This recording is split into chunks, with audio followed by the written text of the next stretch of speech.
Welcome to Sleepy Centuries. Tonight, we'll be talking about one of the most complex and pivotal events of the 20th century, the Vietnam War, a story of empires, ideologies, struggle, and resilience. But before we begin, where in the world are you listening from tonight? Whether you're lying in a quiet room, under soft covers, or gently rocking in a hammock somewhere far away, I'm glad you're here. Let's begin. Imagine a land where emerald rice fields stretch endlessly beneath the humid haze of the tropics, where ancient temples crumble quietly in the jungle, and where generations of farmers rise with the sun to tend the same soil their ancestors did centuries before. This is Vietnam. But beneath that peaceful image lies a story of resistance, conquest, revolution, and rebirth. The Vietnam War, as the world would come to know it, did not begin in the jungles of the 1960s, nor with the arrival of American soldiers. Its origins go much deeper into a past shaped by foreign powers, colonial ambition, and the stubborn will of a people who never stopped fighting for their independence. To understand how such a conflict could grow, we have to travel back in time to the mid-19th century, when the French Empire was expanding its reach across the globe. At the heart of their colonial ambitions in Southeast Asia was Vietnam, a long, narrow country with fertile lands and strategic ports. French missionaries had already begun spreading Catholicism, but in 1858, France launched a full military campaign, citing the persecution of Christians as justification. Within 2 decades, they had conquered vast portions of Vietnam and incorporated it into a larger colonial territory known as French Indochina, which also included Laos and Cambodia. Vietnamese emperors were reduced to figureheads. French governors ruled from grand colonial buildings, while local farmers were forced into labor, their rice and rubber sent abroad to enrich distant investors. Schools taught French, not Vietnamese.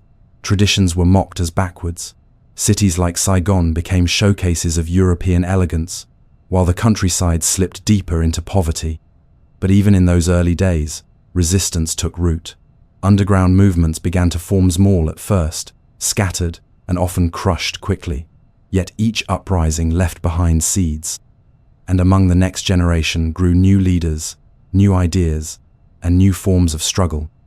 In the early 20th century, Western political philosophies especially, Marxism and nationalism, began to reach Vietnamese intellectuals. They read about revolutions in Russia and China. They questioned why their people should live under foreign rule, why their language should be banned from schools, and why they should serve an empire that treated them as second-class subjects in their own land. A young boy named Nguyen Sinh Cung, born in 1890 in a quiet village in central Vietnam, would come to embody those questions. His father was a scholar and teacher, a nationalist who refused a government position in protest of French domination. Nguyen absorbed these lessons. In time, he would take on many names during his travel siege, a layer of his growing political identity. But the name the world would remember him by was Ho Chi Minh. His journey would span continents. Working as a cook on a ship, he traveled to the United States, to England, to France.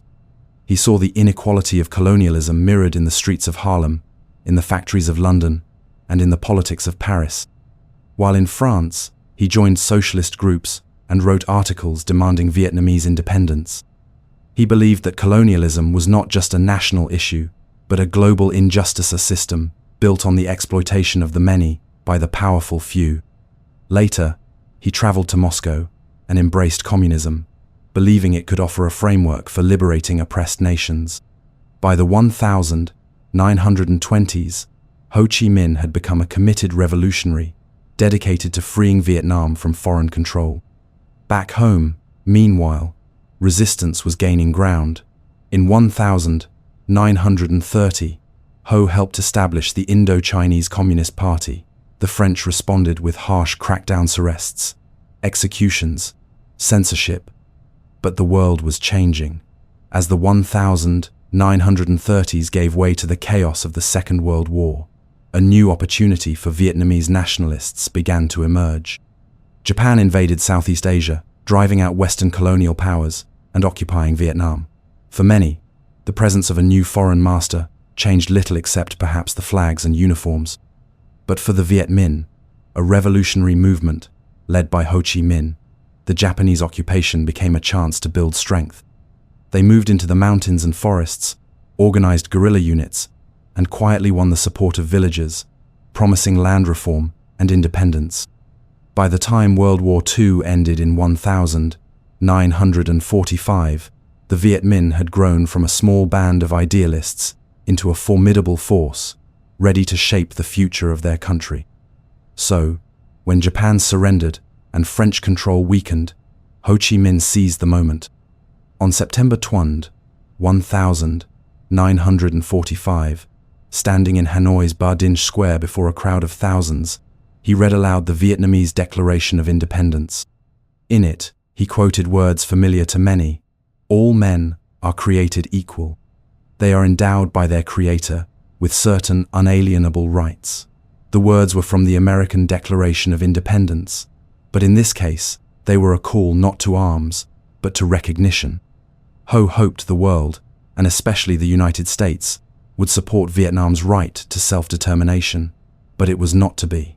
The French, determined to restore their empire, returned, and the United States, more focused on containing communism than supporting decolonization, would eventually back them. What followed was not just a war for territory, but a clash of visions, of empire versus independence, capitalism versus communism, and history's weight against the longing for freedom. The war had not yet officially begun, but in every sense that mattered, the fire had already been lit. The final years of World War II brought a strange and uneasy shift to Vietnam. The French, once the iron-fisted rulers of Indochina, were weakened, humiliated, and pushed aside. In their place, the Japanese stepped in not as liberators, but as new occupiers, exploiting the land for their own wartime needs. But this temporary transfer of power, this change in colonial hands, cracked open a door that had been sealed for nearly a century. For the Vietnamese, it was a moment of both danger and opportunity, and no one understood this more clearly than Ho Chi Minh. By 1941, Ho had returned to Vietnam after years abroad. In the remote northern highlands, surrounded by rugged terrain and deep jungle, he began to lay the foundation for what would become a new phase in the country's fight for independence. There, he officially formed the Viet Nam Doc Lap Dong Minh Hoith League for the independence of Vietnam, soon to be known more simply as the Viet Minh. It was a broad-based coalition, but at its core was a communist ideology shaped by Ho's time in Moscow and his unwavering belief in the power of the people to overthrow their oppressors. The Viet Minh were not just fighters, they were organizers, educators, and visionaries.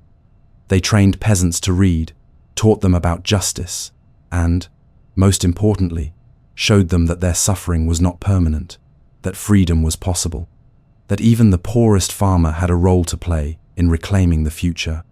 As the Japanese tightened their grip on the region, they allowed the French to maintain a token administrative presence, creating a strange and fragile coexistence between old colonial masters and their new replacements. But by 1945, with Japan's defeat looming, that fragile relationship collapsed. In a dramatic move, the Japanese overthrew the French administration and took direct control of Vietnam. In the chaos that followed, the Viet Minh began to act. They moved quickly, establishing local governments in rural areas, building support among the masses, and positioning themselves as the only organized force truly fighting for Vietnamese independence. That same year, a devastating famine swept through the northern regions, killing over 2 million people. The French and Japanese did little to help. The Viet Minh, however, mobilized food distribution, gained trust, and offered hope in the face of tragedy. For many, this was not just politics. It was survival. It was personal. When Japan finally surrendered in August of 1945, after the atomic bombings of Hiroshima and Nagasaki, a power vacuum opened across Vietnam. For the first time in decades, there was no occupying army, no colonial regime issuing orders from ornate government buildings. The country stood at a crossroads, and the Viet Minh, prepared and disciplined, stepped forward. In a matter of days, they staged the August Revolution, seizing power in cities and towns across the country. French officials, now powerless, watched as Vietnamese flags replaced colonial banners. Local revolutionaries took over offices, broadcast their messages over the radio, and filled the streets with the sound of marching feet and nationalist chants. It was a moment of unfiltered triumph for people, rising to take control of their own destiny. Then, on the 20th of September, 1945, Ho Chi Minh stood before a sea of supporters in Hanoi's Ba Dinh Square and proclaimed the birth of the Democratic Republic of Vietnam. In a voice marked by both gravity and quiet pride, he declared independence from colonial rule.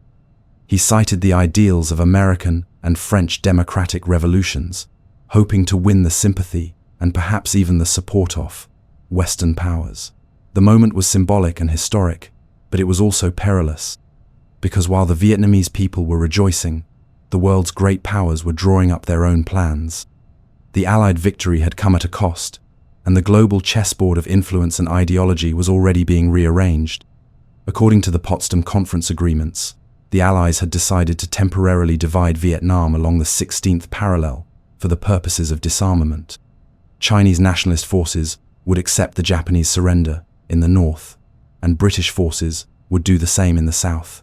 It was supposed to be a brief arrangement, a matter of logistics, but in practice, it allowed foreign powers to once again stake claims in Vietnam's future. When the British arrived in the south, they rearmed the French colonial forces who had been interned by the Japanese. Suddenly, French soldiers were once again patrolling the streets of Saigon, this time with British support. In the north, the Chinese looted and caused unrest, further destabilizing the fragile new republic. The Viet Minh were not blind to these threats. They knew that their newly declared independence was at risk of being snuffed out before it could take root.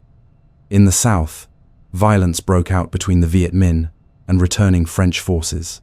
Skirmishes became clashes, and clashes became urban battles.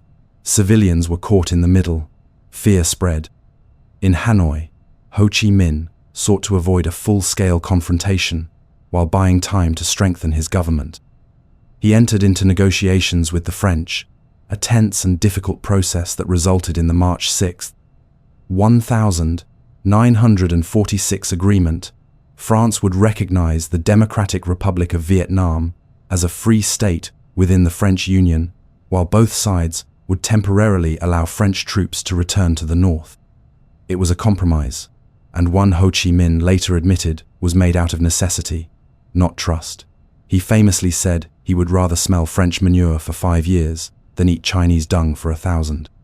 But the uneasy peace did not last. The French were not willing to give up their colony so easily, and the Vietnamese were not willing to surrender the independence they had just declared. Tensions simmered throughout 1946. Negotiations dragged on. Mistrust deepened. In December of that year, everything broke down. In Hanoi, fighting erupted between Viet Minh and French troops. Bombs exploded, bullets tore through the narrow streets, and the city descended into war. Ho Chi Minh called upon his people to rise up once again, to fight for their nation, to protect what had been so briefly theirs.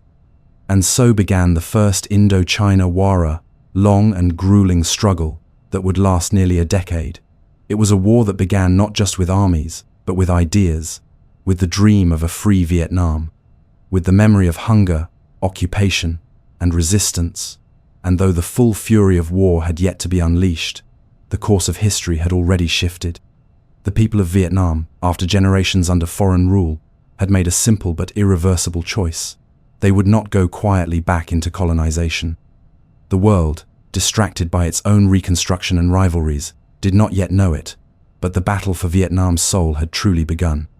The war that erupted between the Viet Minh and the French in late 1946 was not a war of equals, at least not on paper.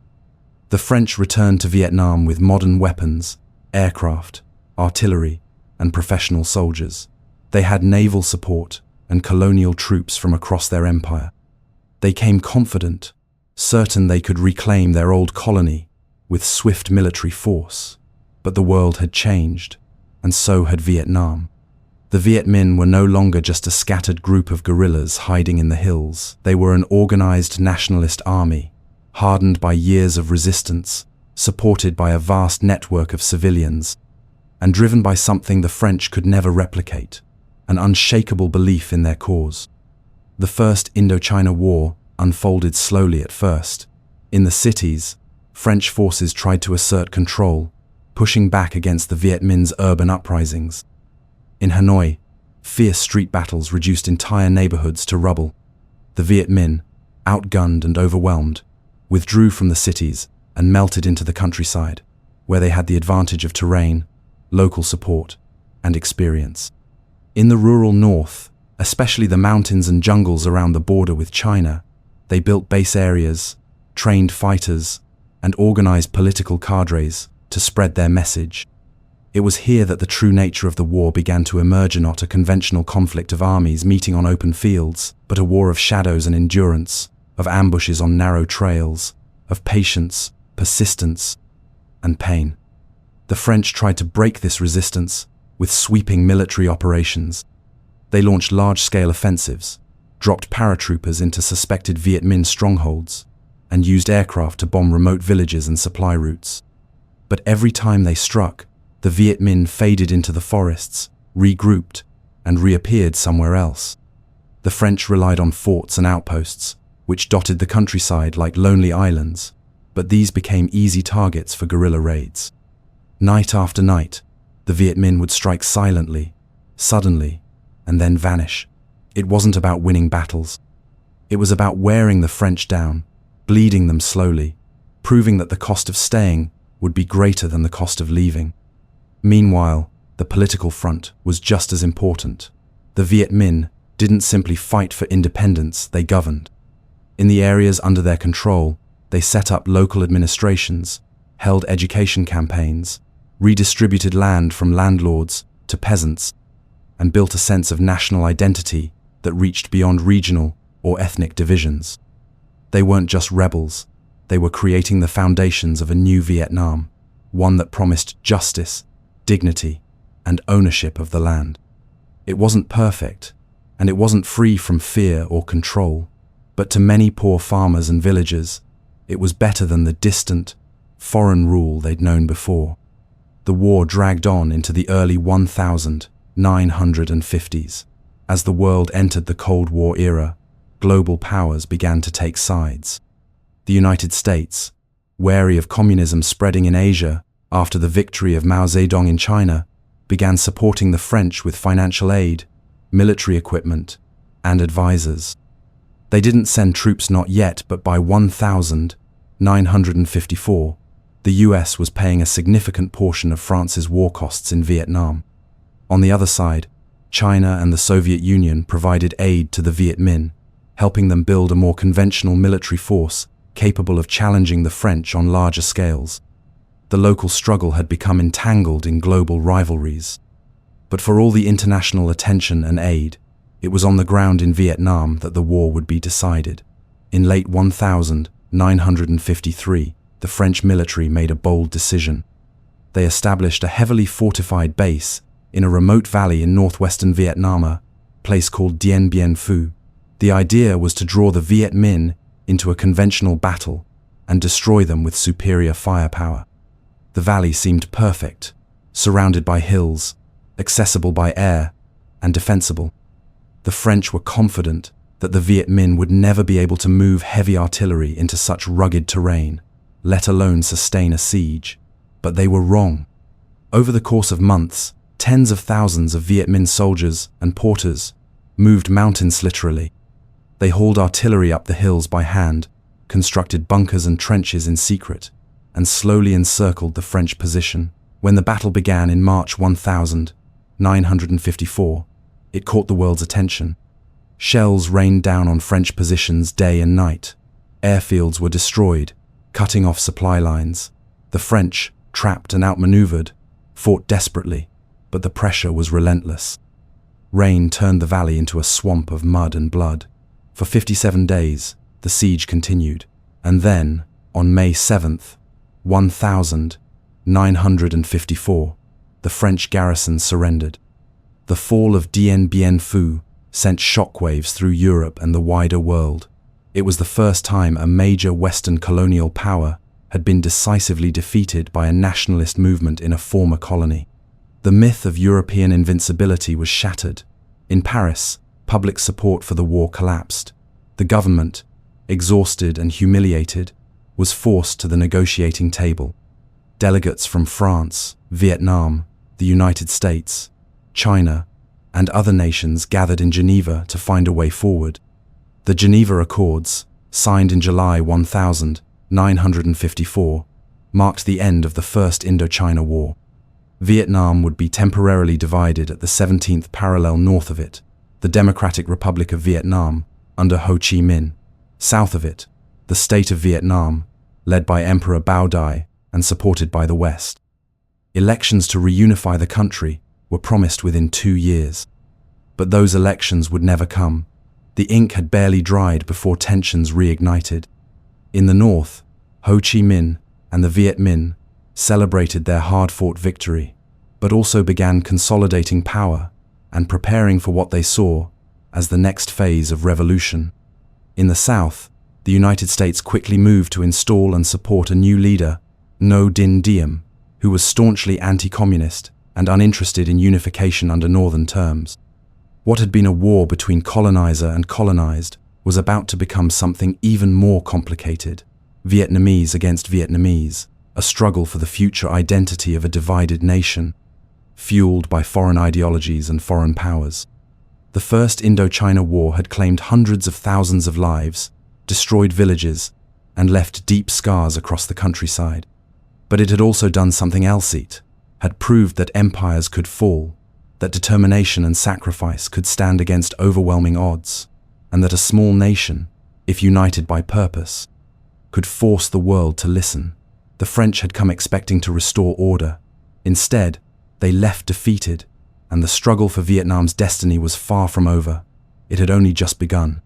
In the years following the Geneva Accords of 1954, Vietnam stood as a nation divided not just by geography, but by ideology, identity, and destiny. The 17th parallel, though only a line on a map, became a chasm between two worlds. To the north, Ho Chi Minh's Democratic Republic of Vietnam set about the task of rebuilding after years of war, guided by Marxist-Leninist principles and closely aligned with China and the Soviet Union. The North believed its victory over the French had legitimized its vision for a unified Vietnam under communist rule. To the south, the newly formed Republic of Vietnam, backed by the United States, was a fragile experiment, still struggling to define itself. While the Geneva Accords had promised nationwide elections in 1956 to unify the country, the leaders in the South, supported by Washington, had no intention of allowing them to happen, fearing a near-certain victory for Ho Chi Minh. Into this vacuum of leadership and uncertainty stepped Ngo Dinh Diem, a Catholic nationalist from a traditionally Buddhist country. Diem was a curious, figure ascetic, intelligent, and fiercely anti-communist.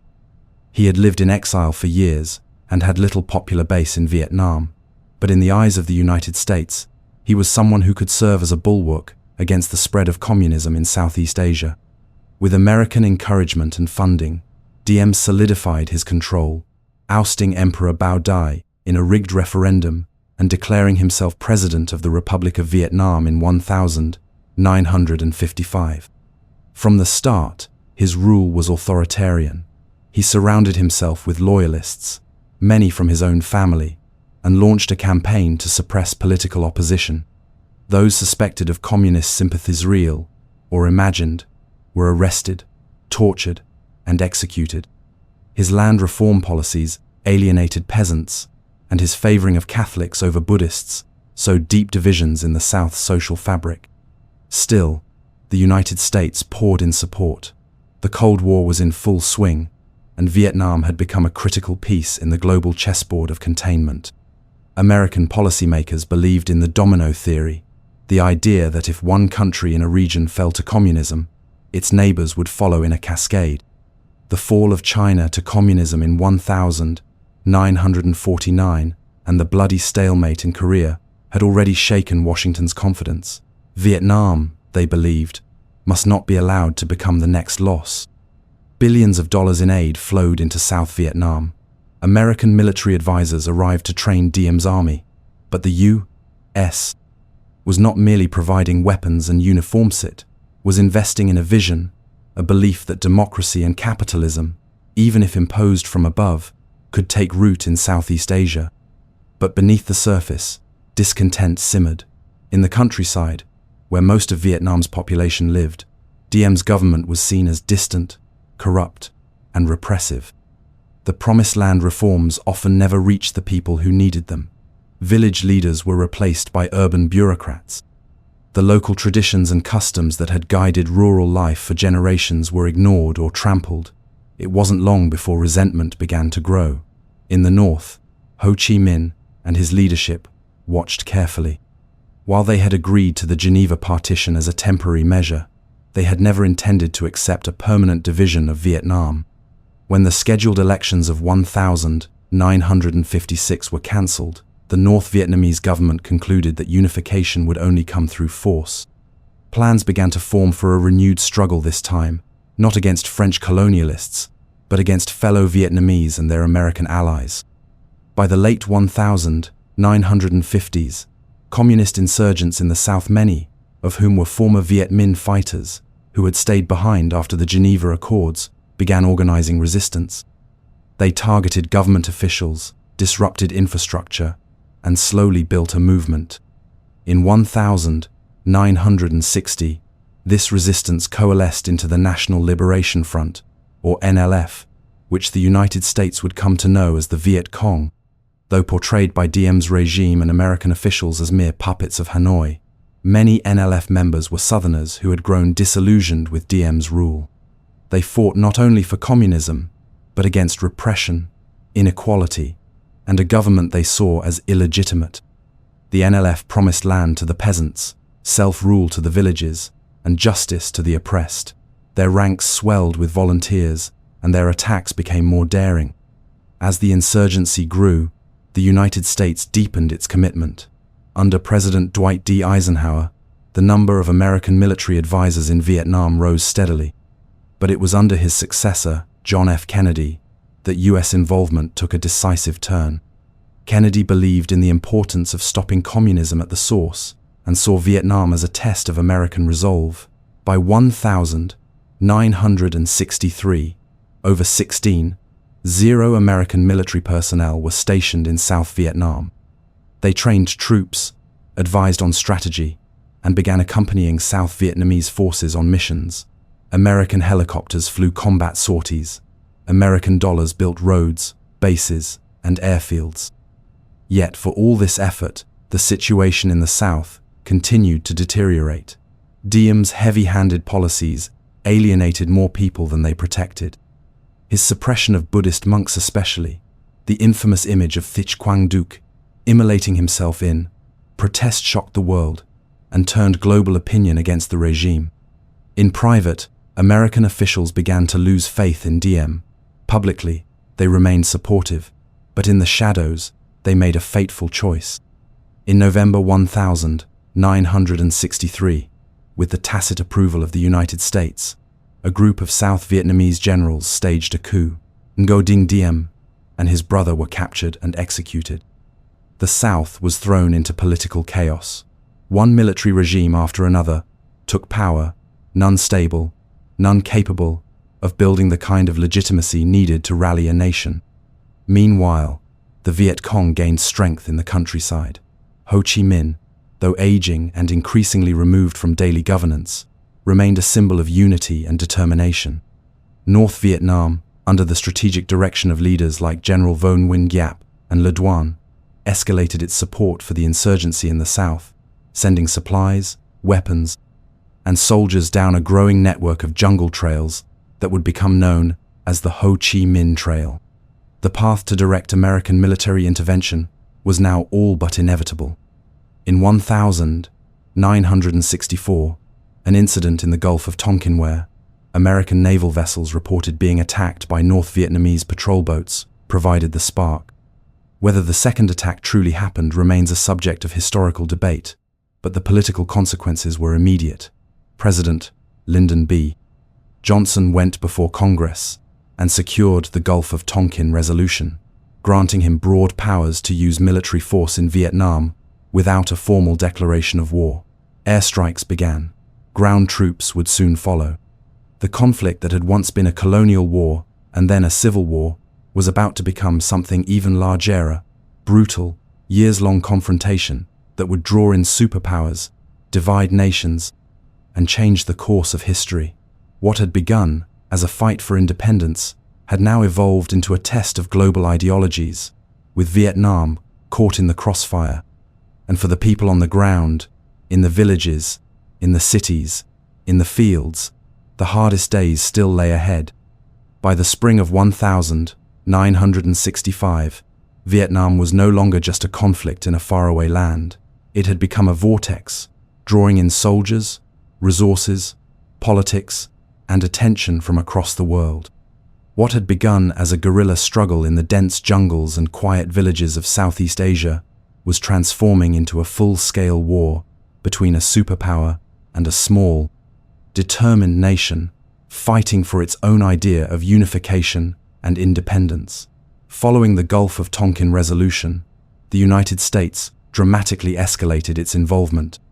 In March of that year, the first official combat troops landed at Da Nang. Within months, the numbers would swell.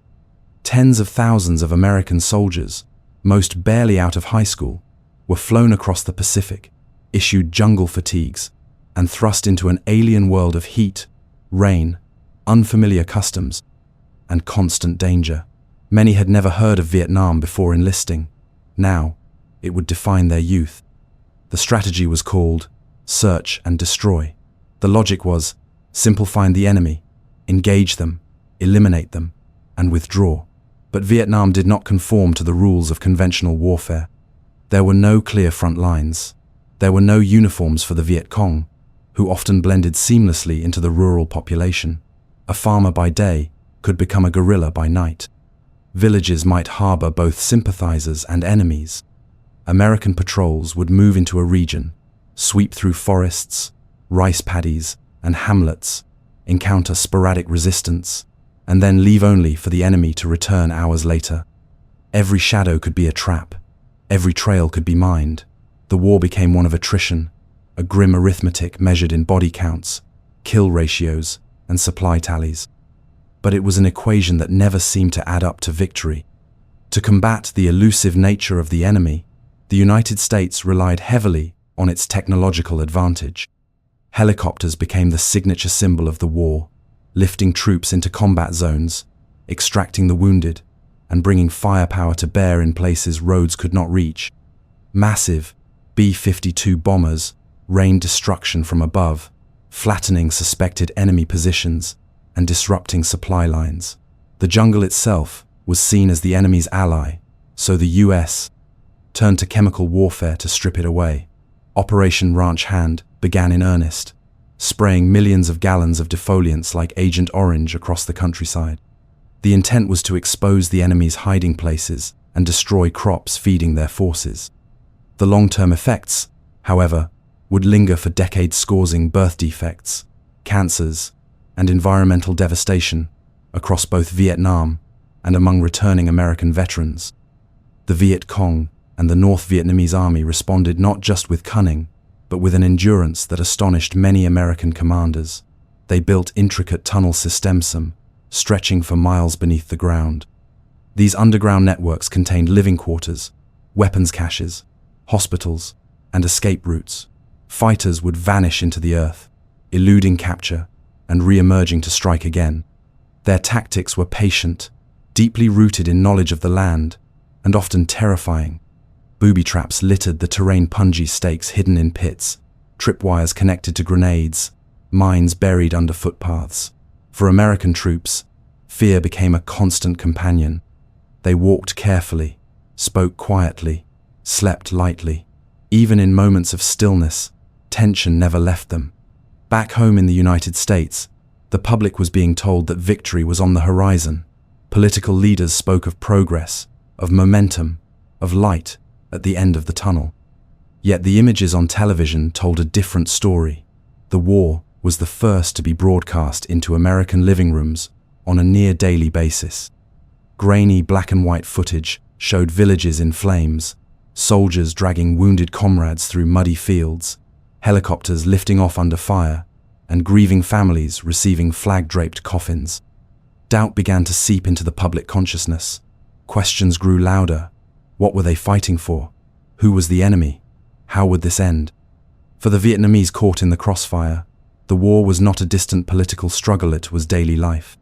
Entire villages were relocated under programs like the Strategic Hamlet Initiative, which aimed to isolate civilians from guerrilla influence by moving them into fortified settlements. In theory, it was a way to win hearts and minds. In practice, it often bred resentment. Families were uprooted, ancestral homes abandoned, cultural ties severed. Trust in the South, Vietnamese government remained low. Corruption was rampant, and the gap between urban elites and rural peasants widened with every new policy. Many villagers, even if they did not support the communists, found little to believe in from the regime in Saigon. The line between loyalty and survival blurred. Sometimes cooperation with the Viet Cong was not ideological, it was necessity. In the urban centers, especially Saigon, the war brought strange contradictions. American soldiers on leave mingled with locals in bars and cafes, while outside the city limits, firefights raged. The economy boomed in some sectors due to the influx of US dollars, creating new opportunities for some and new inequalities for others. Nightclubs and neon lights existed only a few miles from fields soaked in blood. The war was everywhere and nowhere at once visible, in every checkpoint and sandbag bunker, yet also obscured by propaganda, uncertainty, and fatigue. By 1967, the United States had over 400 troops in Vietnam. The war had become the longest in American history at that point, and its goals had begun to shift. What had initially been framed as a mission to support South Vietnamese independence against Northern aggression was increasingly seen as a desperate effort to avoid admitting failure. The enemy was not weakening. The body counts rose, but morale did not. For many soldiers, the war became less about winning and more about surviving their tour of duty. Days were marked by monotony, broken by moments of terror. Jungle patrols, sudden ambushes, letters from home, the distant thump of artillery, the buzz of mosquitoes, the oppressive heat all blending into a blur of tension and exhaustion. And still, from the hills of the Central Highlands to the mangrove swamps of the Mekong Delta, the war ground on. Both sides believed they could outlast the other. The North Vietnamese and the Viet Cong knew they did not need to defeat the United States militarily. They only had to make the cost of staying unbearable. For the Americans, it became a test of willpower, a question of credibility, a war that could not be lost politically, even if it was already being lost on the ground. Every week, more names were added to the lists. More telegrams were delivered to families across America. More villages were caught in the middle of a war they had no power to stop. And all the while, the sense of purpose that had once fueled the intervention began to erode. The war was no longer about strategy. It was no longer about ideology. It had become a slow, grinding descent into a quagmire where goals were unclear, victory elusive, and the path forward clouded by smoke, sorrow, and the relentless weight of history. In the early days of 1968, as the monsoon season gave way to drier skies and a cautious quiet settled over much of Vietnam, both sides of the conflict seemed locked in a grim stalemate. The United States, now with over 500,000 troops on the ground, maintained that the war was being won, at least on paper. Officials in Washington spoke confidently of progress, citing rising enemy body counts and the apparent success of pacification programs. American generals insisted that the Viet Cong and North Vietnamese were on the defensive, that they were bleeding, that they were weakening. President Lyndon B. Johnson and his advisors doubled down on the belief that perseverance would lead to victory. For many Americans back home, however, that confidence rang hollow. The war had dragged on far longer than anyone had expected, and with each passing month, faith in the official story began to erode. The images on television burning villages, wounded soldiers, screaming civilians told a story of chaos, not progress. And then came Tet. Tet, the Vietnamese Lunar New Year, was traditionally a time of truce, celebration, and family gatherings. It was the most important holiday of the year, a moment when the rhythms of war would typically pause, and people would return home to honor their ancestors. In late January 1968, as preparations for the festivities began across both North and South Vietnam, US and South Vietnamese commanders anticipated a lull in combat. Though some intelligence reports warned of unusual enemy activity, few expected anything significant. But the leadership in Hanoi had spent months preparing for something unprecedented. Under the direction of General Vo Nguyen Giap, the North Vietnamese Army and the Viet Cong orchestrated a massive, coordinated offensive across South Vietnam, aimed not just at military targets, but at the heart of American perception. In the early hours of January 30th, as fireworks still echoed in the air from New Year's celebrations, the first attacks began. Over 100 towns and cities were struck simultaneously, including Hue, Da Nang, and most shockingly, Saigon itself. In the capital, Viet Cong commandos infiltrated the U.S. Embassy compound, launching a gun battle that raged for hours before they were subdued. Though they never captured the embassy, the very fact that they reached its walls sent shockwaves through the American government and public. It was not the tactical victories that mattered, most it was the symbolism. The enemy had appeared in the heart of supposedly secure territory. They had exposed the illusion of control. They had shattered the narrative of steady progress. One of the most intense and haunting battles took place in the ancient city of Hue. For nearly a month, U.S. Marines and South Vietnamese forces fought street by street, house by house, to dislodge the North Vietnamese forces who had seized much of the city. Hue, once a place of imperial tranquility, became a graveyard of shattered buildings and scorched memories. By the time the fighting ended, thousands were dead. Among the ruins, mass graves were discovered executed prisoners, suspected collaborators, teachers, civil servants, anyone the occupying forces had deemed enemies of the revolution. The city bled, and its loss, even if temporary, left scars that would never fully fade. Despite the scale and intensity of the Tet Offensive, militarily, it was a failure for the North.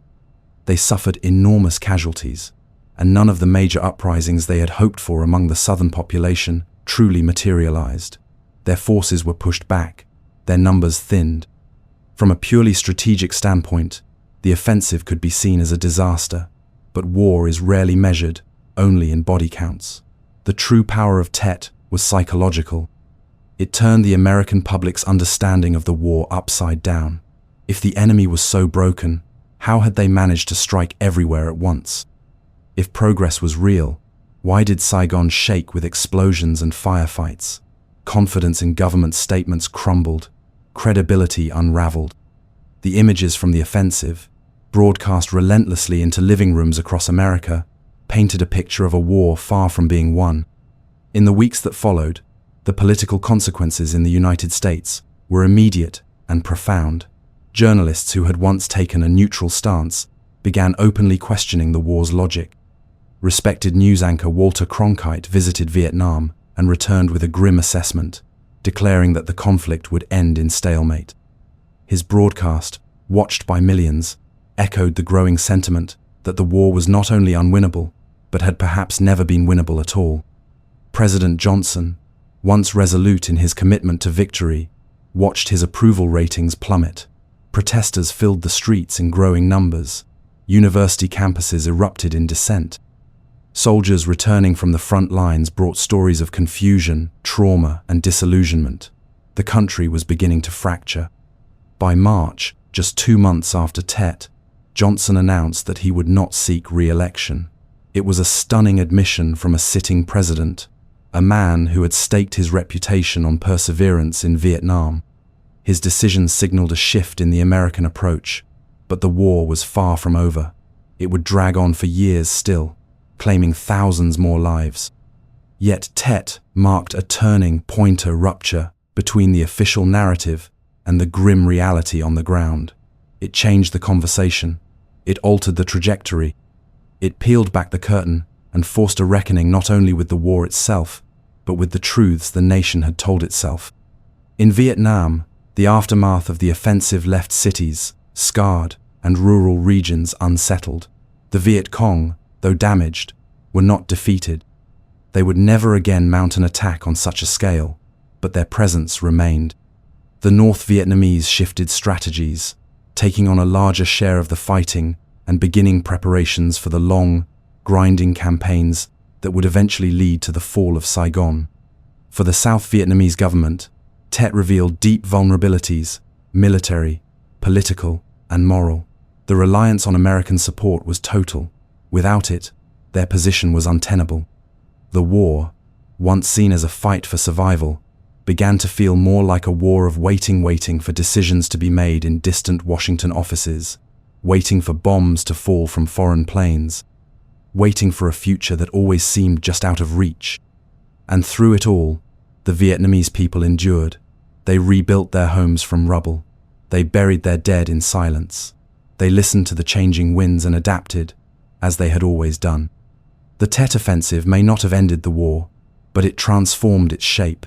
It shifted its center of gravity from the battlefields of Vietnam to the streets of America.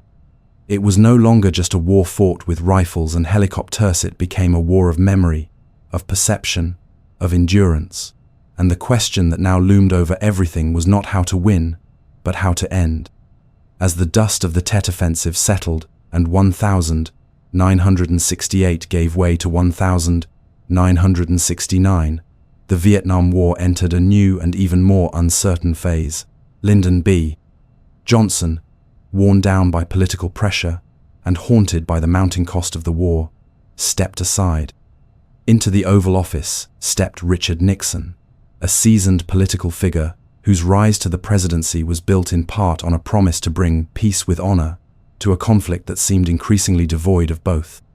Nixon inherited a war that had already claimed tens of thousands of American lives and deeply divided the country, but he also inherited a strategy that had reached its limits. The massive deployment of U.S. troops had failed to force a decisive victory, and public patience was unraveling. What Nixon needed was a new direction, one that would allow the United States to step back without appearing to retreat, to end the war without conceding defeat. Thus emerged the policy of Vietnamization. Vietnamization aimed to gradually shift the burden of combat from American troops to the South Vietnamese Army, the ARVN. In theory, this meant arming, training, and expanding the capabilities of South Vietnam's military forces so that U.S. forces could begin to withdraw. It was presented as a strategy of empowerment, of partnership, but behind the rhetoric was a simple truth: the war had become politically unsustainable at home. Nixon knew that continuing to pour American lives into Vietnam risked not only his presidency, but the credibility of the U.S. government itself. And so, as American troops began to return home in stages, the South Vietnamese forces were thrust into a more prominent role many of them were ill-prepared to fulfill. The ARVN had long relied on American support, particularly air power, logistics, and intelligence.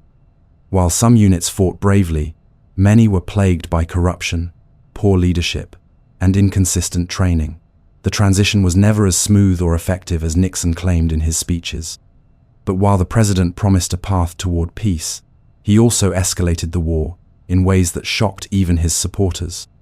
In an effort to destroy the Viet Cong's supply lines and sanctuaries, Nixon secretly authorized a massive bombing campaign in neighboring Cambodia in 1,969. 969. This operation, hidden from the American public and Congress, was designed to cripple the Ho Chi Minh Trailer vast network of jungle routes used to move troops and weapons from North Vietnam into the south. The trails snaked through the dense forests of Laos and Cambodia, making it difficult to detect and nearly impossible to destroy. Nixon believed that by cutting off this lifeline, he could bring North Vietnam to the negotiating table in a position of weakness. But the bombings unleashed devastation on Cambodian villages and rural populations. Thousands of civilians were killed, and the fragile government in Phnom Penh was pushed further into chaos. The chaos created fertile ground for the rise of extremist factions, including the Khmer Rouge, who would later seize power and commit one of the most horrifying genocides of the 20th century. In April 1970, Nixon made the decision to send U.S. and South Vietnamese troops into Cambodia in a large-scale ground invasion. He justified the incursion as a necessary move to strike enemy bases and protect American lives.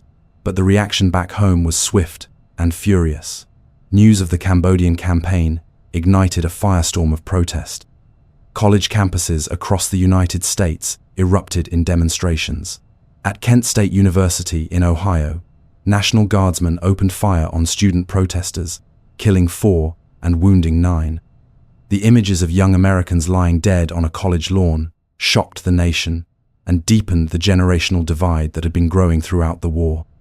The so-called silent majority that Nixon often appealed to began to question the sincerity of his promises. If the goal was to wind down the war, why was it expanding into new countries? As the years passed, Nixon continued a dual strategy, publicly de-escalating while privately intensifying. Secret negotiations with North Vietnamese officials took place in Paris, led by Henry Kissinger. These talks dragged on endlessly, each side entrenched in their demands. The United States wanted a withdrawal that preserved the South Vietnamese government. The North wanted a complete American exit and the freedom to pursue reunification. While the diplomats argued behind closed doors, the war continued to rage across Vietnam's hills, jungles, and cities. The American air war reached new heights. Operation Linebacker, and later Linebacker A2, sometimes called the Christmas bombings, unleashed waves of B-52 bombers over Hanoi and Haiphong. Entire neighborhoods were leveled in an effort to force North Vietnam to return to the table with serious intentions.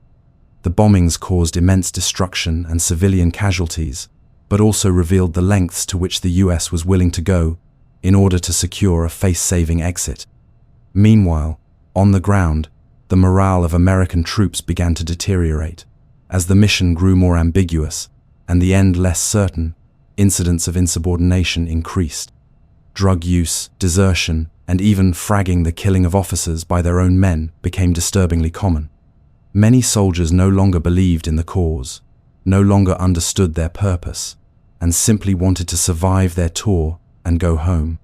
The psychological toll of constant danger, moral confusion, and cultural isolation left scars that would last for decades. Post-traumatic stress, though not fully understood at the time, began to emerge as a silent epidemic among returning veterans. They came back to a country that was often indifferent, sometimes hostile, and always unsure how to receive them. In Vietnam itself, the social fabric continued to fray. Cities like Saigon saw a strange combination of wartime chaos and economic boom fueled by American spending. Corruption flourished, and a culture of dependency took root. Meanwhile, in the countryside, villages were caught between shifting front lines, never knowing which side would arrive next, or what demands they might make. Families were displaced, lives were uprooted, and always, the specter of violence loomed. Bombings, firefights, ambushes, they became the rhythm of daily life.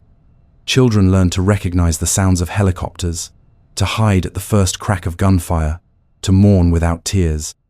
By 1972, the North Vietnamese launched a major conventional offensive, known as the Easter Offensive. Tanks rolled southward, supported by heavy artillery and large troop formations. It was a test of the Vietnamization policy. With limited American ground support but massive US air power, South Vietnamese forces managed to repel the assault, but only barely. The fragility of the South's position had been laid bare, and yet, in the minds of American leaders, it was enough. Nixon's team used the success as political cover to finalize a deal. In January 1973, the Paris Peace Accords were signed. The United States agreed to withdraw all remaining combat troops, and North Vietnam agreed to release American prisoners of war. The war, at least for the Americans, was officially ending, but for the Vietnamese people, it was not over, not even close. What Nixon called peace with honor was, in truth, an exit wrapped in ambiguity. The agreement did not mandate the withdrawal of North Vietnamese forces from the South. It did not resolve the underlying question of reunification.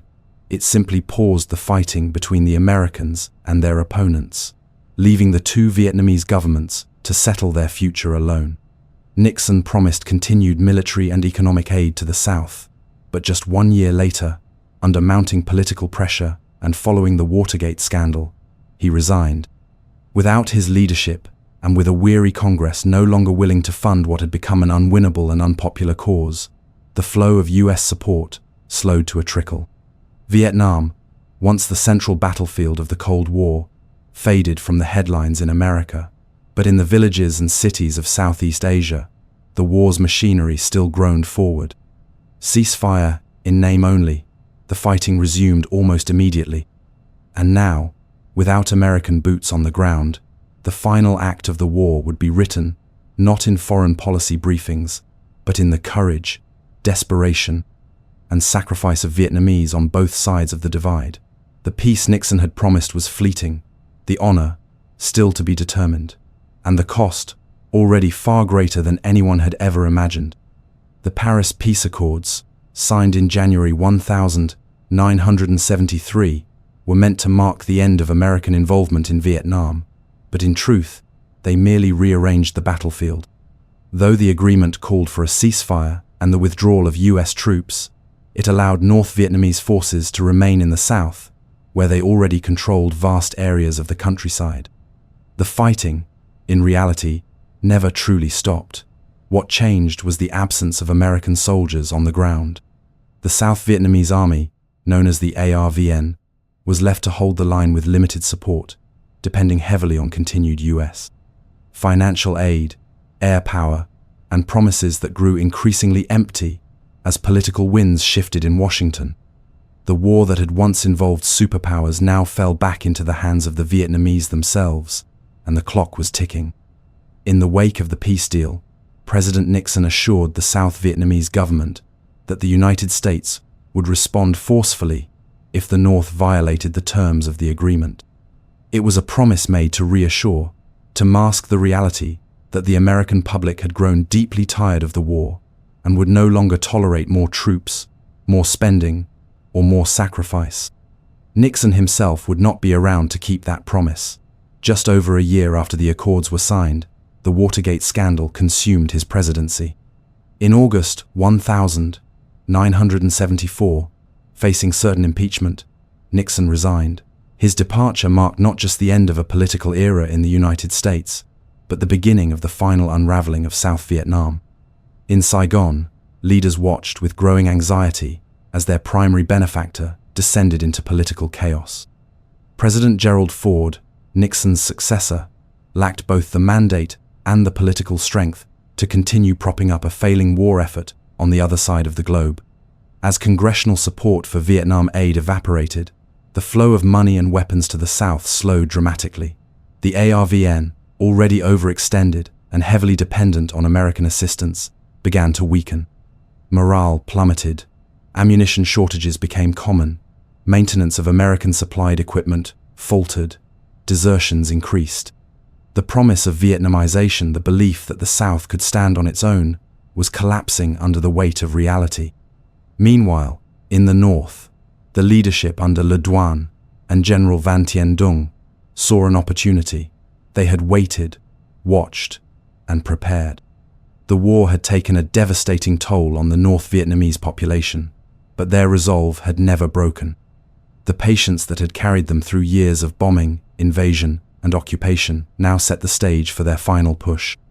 In early 1975, they launched a campaign in the Central Highlands, targeting the city of Ban Mi Throat. The ARVN, caught off guard and stretched thin, quickly lost control. What followed was not just a military retreat, but a collapse of strategy and cohesion. The South Vietnamese president at the time, Nguyen Van Thieu, made the fateful decision to abandon the Central Highlands altogether in order to regroup in the coastal regions and protect more populous cities. But the withdrawal turned into chaos. Highways were jammed with civilians and soldiers alike. Armored vehicles became snarled in lines of refugees. The North Vietnamese, sensing weakness, pressed harder. City after city fell. Hue, Da Nang, Nha Trang Ngons, strongholds of the South, were abandoned with startling speed. The rapid disintegration of ARVN resistance shocked both observers and those within the military itself. In just weeks, the carefully drawn front lines of the past decade seemed to evaporate. Panic swept through the country. Rumors of communist retribution spread like wildfire. Families fled, desperate to escape before it was too late. Soldiers threw down their weapons and disappeared into the crowds. What had taken years of fighting and billions of dollars to build began to unravel in a matter of days. In Saigon, the final act began. By April 1975, North Vietnamese forces were approaching the outskirts of the capital. The U.S. Embassy, still staffed by American diplomats and intelligence personnel, became the focal point of last-minute evacuation efforts. Helicopters buzzed overhead, lifting out American citizens and select South Vietnamese allies. Crowds gathered at the embassy gates, pleading to be taken along. Some tried to climb the walls. Others waved papers and identification cards, hoping for a miracle. The streets were choked with people and tension. Families were torn apart in the chaos. While U.S. Marines guarded the perimeter, a long line of desperate souls waited for what might be their only chance to escape. Then, on the morning of April 30th, the inevitable happened. North Vietnamese tanks broke through the gates of the presidential palace. The last president of South Vietnam, Duong Van Minh, who had only taken office days earlier in a final attempt at negotiated surrender, offered no resistance. In a brief radio broadcast, he told his forces to lay down their arms. The war, after 3 decades of colonial struggle, civil conflict, and foreign intervention, was over. A tank rolled through the palace gates, and a soldier planted the flag of the National Liberation Front atop the building. Saigon had fallen. It would soon be renamed Ho Chi Minh City. Across Vietnam, the reaction was a mixture of relief, sorrow, fear, and disbelief. For the North Vietnamese, it was the culmination of a long and costly journey. Millions of lives lost, a country battered, but a vision realized: reunification. For the South Vietnamese who had fought alongside Americans or served in the former government, it was the beginning of a frightening new chapter. Many were sent to re-education camps, prisons in all but name, where they endured forced labor, ideological indoctrination, and years of uncertainty. Others fled the country entirely. In the weeks and months that followed, boats filled with refugees set out across the South China Sea, risking death in search of freedom. Some made it, many did not. In the United States, the images of the fall of Saigon, especially the helicopters evacuating personnel from rooftops, became lasting symbols of a war that ended not with victory, but with retreat. The war had claimed over 58,000 American lives, left hundreds of thousands more physically and psychologically scarred, and shaken the country's faith in its leaders and its purpose on the world stage. Veterans returned to a nation that didn't know how to welcome them, to jobs that were no longer there, to silence instead of gratitude. It would take decades for America to begin to reckon with the full cost of the war and to offer the recognition that those who served so often went without. In Vietnam, the cost was even greater. An estimated 3 million Vietnamese, both civilian and military, had perished in the war. Towns were leveled, forests and rivers poisoned. Generations left with the physical and emotional legacy of trauma. And yet, in the shadow of such devastation, life went on. Reunification brought its own challenges. The North faced the monumental task of integrating the South, rebuilding the economy, and healing a society fractured by decades of war. It would not be easy. Isolation, poverty, and new forms of oppression followed, but for the first time in generations, Vietnam was one country again whole, if not healed. The fall of Saigon was not merely the end of a war, it was the close of an era. It was the final chapter in a story that had begun long before American involvement, with dreams of independence, with colonial resistance, with the belief that a people could determine their own future. For better or worse, that future had arrived, and as the echoes of war faded, Vietnam stood on the threshold of something new, scarred, resilient, and forever changed. The war was over, but the silence that followed was not peace. It was the sound of a country catching its breath after 3 decades of destruction, grief, and relentless struggle. Vietnam in 1975 was a nation reunited in name, but deeply fractured in reality. The long dream of independence had been achieved, the foreign powers had gone, and the red flag with a golden star now flew from Hanoi to the Mekong Delta. Yet what lay ahead was not a triumphant celebration, but an immense and uncertain rebuilding. Millions were dead, cities had been shelled and burned, farmlands were ruined by bombs and poisoned by chemicals. Families were scattered, wounds ran deep, not only in the land, but in the minds and hearts of the people, and the challenges that faced the new government were staggering. In the immediate aftermath of the fall of Saigon, now renamed Ho Chi Minh City, the Communist Party of Vietnam moved quickly to solidify control over the South. What they found was a region still very different from the North. Decades of capitalist influence, American presence, and independent governance had created a distinct culture and economy. Private businesses thrived, religious institutions had been largely free. The South cities were cosmopolitan, commercial, and somewhat disconnected from the ideological rigor of the North. Now, the government in Hanoi sought to bring uniformity, to transform a divided country into a single socialist system. This meant abolishing private enterprise, nationalizing industry, and collectivizing agriculture. Landowners were stripped of their property. Urban entrepreneurs saw their shops and inventories seized. Money was replaced. New laws were enforced. Change came fast and without negotiation. Those suspected of collaboration with the old regime, soldiers, officials, educators, journalists, and anyone tied to the South Vietnamese government were rounded up and sent to what were called re-education camps. The term suggested classrooms, rehabilitation, or perhaps even counseling. But in practice, these were labor camps, places of punishment and control. Detainees were often held without trial, subjected to political indoctrination, hard physical labor, poor conditions, and indefinite sentences. Some stayed for a few months, others remained for years. Families were torn apart with little warning. Fear settled like dust over southern towns and cities. People spoke more softly, trusted less freely, and watched as neighbors vanished in the night. At the same time, the countryside faced its own turmoil. In both the North and South, agriculture had suffered under the pressures of war. Fields had been bombed, irrigation systems damaged, livestock killed or stolen. The introduction of collective farming, where families were grouped into cooperatives, expected to share tools, land, and profits, further disrupted food production. The idea, borrowed from other socialist states, was that collectivization would increase efficiency and solidarity. But in Vietnam, it led to confusion, resistance, and famine. Farmers, stripped of ownership and forced into quotas, had little incentive to work harder. Crops failed. Hunger grew. In the late 1970s, especially in rural areas, food shortages became severe. Malnutrition returned. Black markets thrived.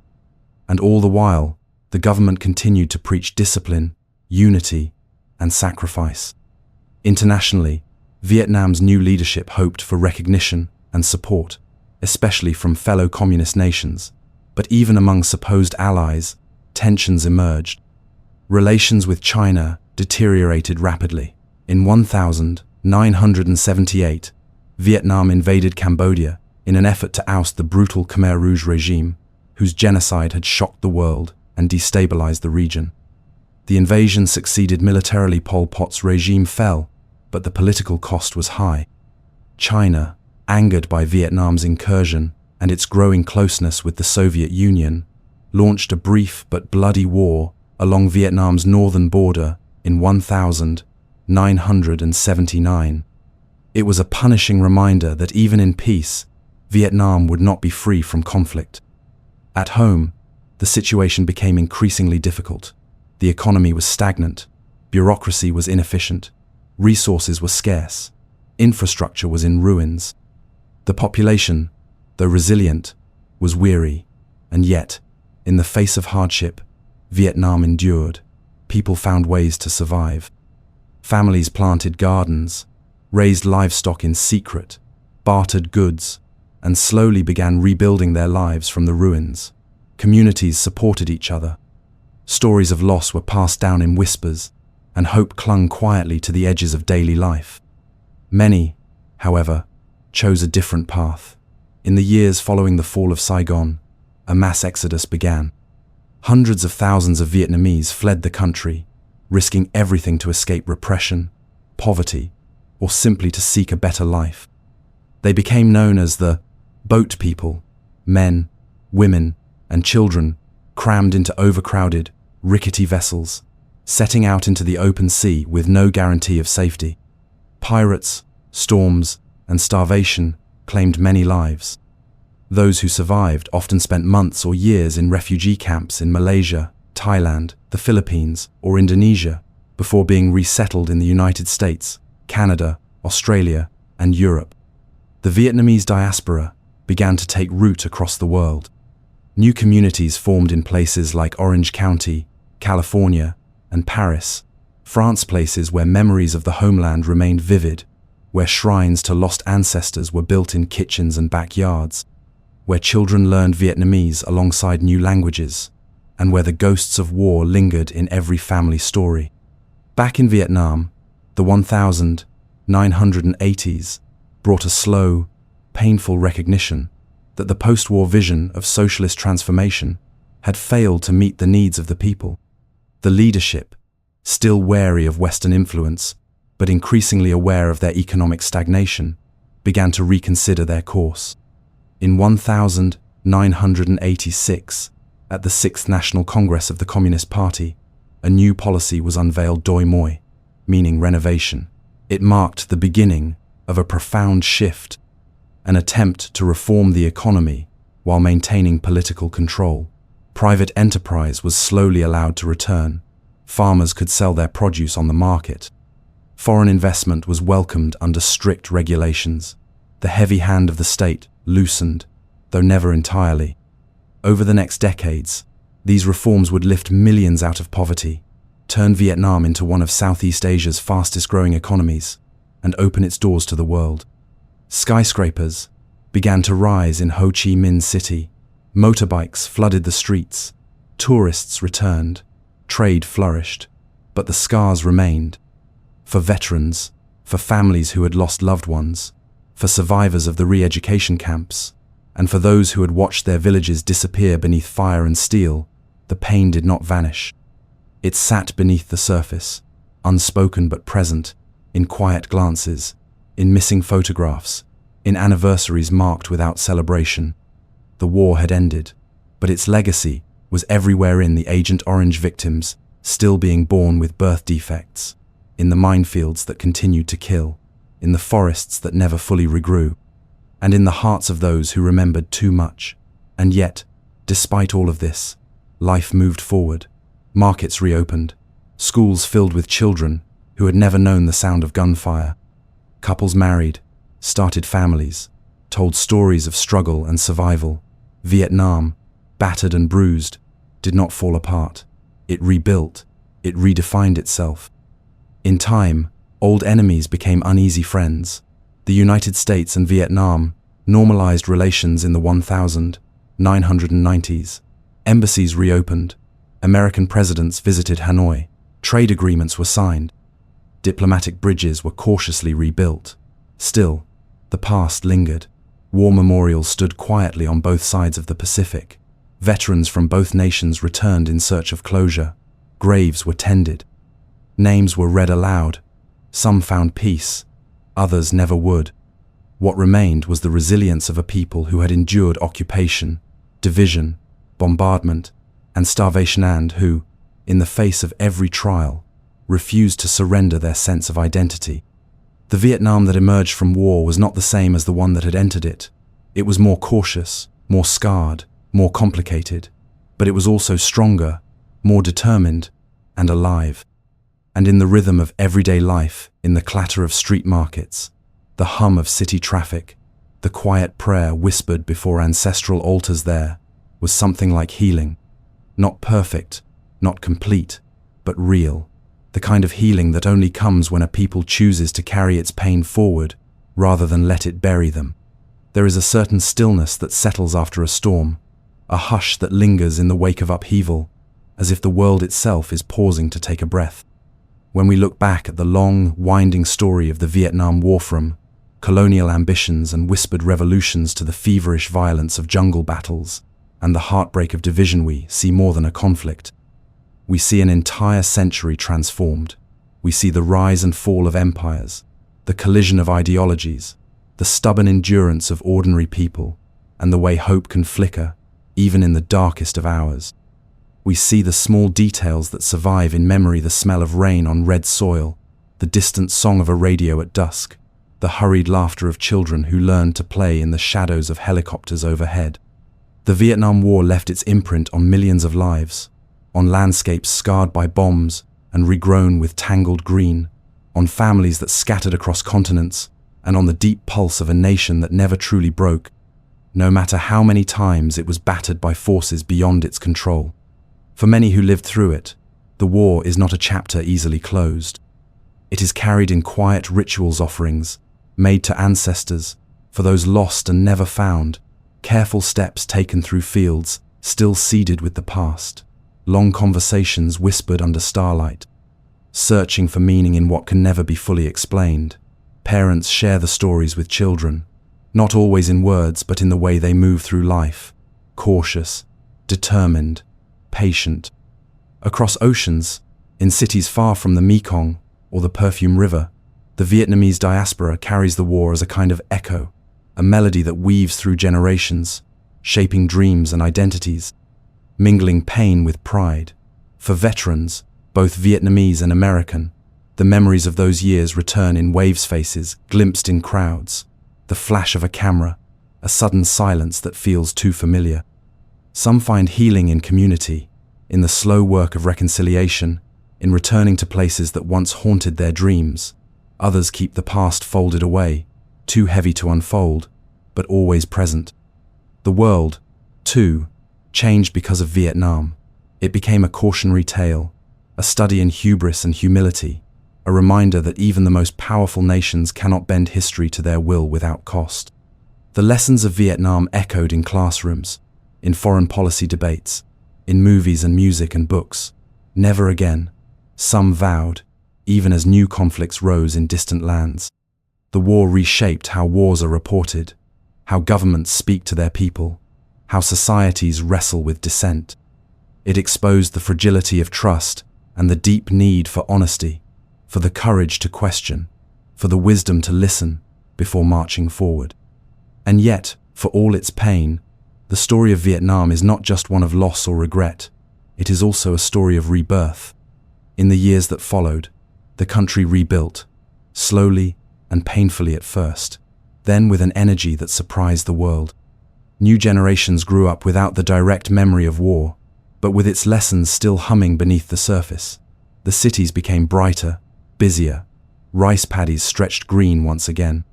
Markets overflowed with the noise of commerce, of children's laughter, of hope.